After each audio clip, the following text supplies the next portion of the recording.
আসসালামু আলাইকুম রহমতুল্লাহ। প্রিয় দিনী ভাই বোনেরা, হুজুর পাক সাল্লাল্লাহু আলাইহি সাল্লাম বলেন, একটি মানুষের মধ্যে একত্রিত এতগুলা ভালো কাজ হতেই পারে না সে জান্নাতি ছাড়া।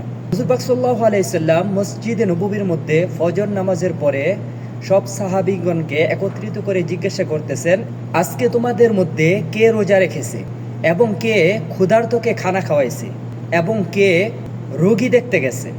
তখন দেখা যায় এই সমস্ত গুণগুলা একমাত্র আবু বকরের মধ্যেই রয়েছে।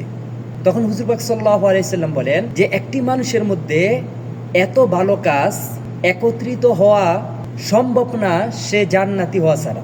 তো দেখেন, এর দ্বারা আমরা কি বুঝলাম? যদি আমরা নামাজের পাশাপাশি আমরা ক্ষুধার্ত মানুষকে খাওয়াই এবং অসুস্থ মানুষকে আমরা আল্লাহ তাআলার সন্তুষ্টির জন্য দেখতে যাই এবং আল্লাহ তাআলার সন্তুষ্টির জন্য রোজা রাখি, এই সমস্ত ভালো গুণ যে মানুষের মধ্যে নিয়মিত থাকবে, দেখা যাবে ইনশাল্লাহ এই হাদিস দ্বারা আমরা আশা করতে পারি যে সে জান্নাতি।